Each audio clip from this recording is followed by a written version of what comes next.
Oui, nous on s'y intéressait depuis plusieurs années au travers effectivement de la partie AdTech, parce que c'est celle qui, depuis de longues années, est la plus gourmande en termes de ressources et donc en consommation.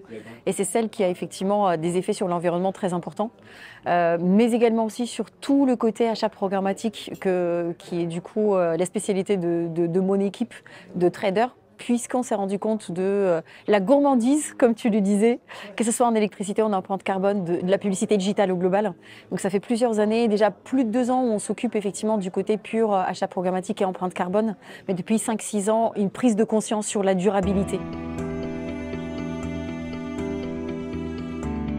Alors, il y en a plusieurs. Si on parle là de la publicité programmatique, il y a déjà tous les gestes qu'on peut mettre en place en termes de gestion, optimisation des campagnes, qui dépendent en tout cas des équipes de trading, notamment en termes de capping, en termes de ciblage, en termes de chemin d'accès, de partenaires par lesquels on passe, notamment aussi d'utilisation d'un certain nombre de stratégies.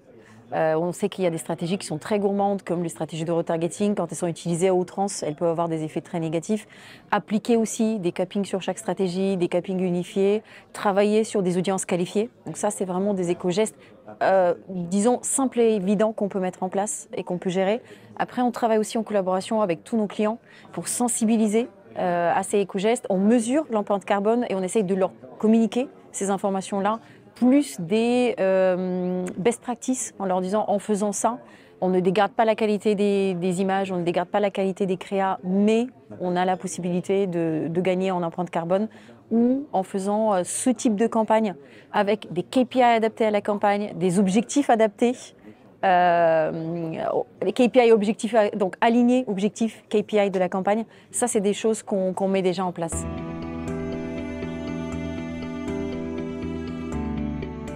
Dans les cas où un annonceur est à la recherche de trafic massif à bas coût, le fait effectivement de travailler sur l'empreinte carbone, le fait d'optimiser et d'essayer de baisser l'empreinte carbone, effectivement ça a des effets négatifs dans le sens performance pour lui, pour cet annonceur spécifique, puisque le premier effet, ce sera l'augmentation des CPM. Donc la baisse des impressions, ce qui veut dire moins d'empreinte carbone, mais ce qui veut dire effectivement plus le nombre d'impressions à bas coût qu'il escompte.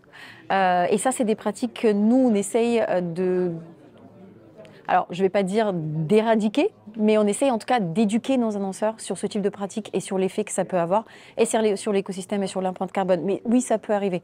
Mais dans la majorité des cas, effectivement, quand on travaille sur de la performance, peu importe ce qu'on appelle de la performance, le fait de s'intéresser aussi à l'empreinte carbone permet aussi de cleaner énormément l'environnement, d'être sur des inventaires plus qualitatifs, d'être sur des meilleurs résultats et finalement de s'y retrouver entre efficacité financière et efficacité carbone.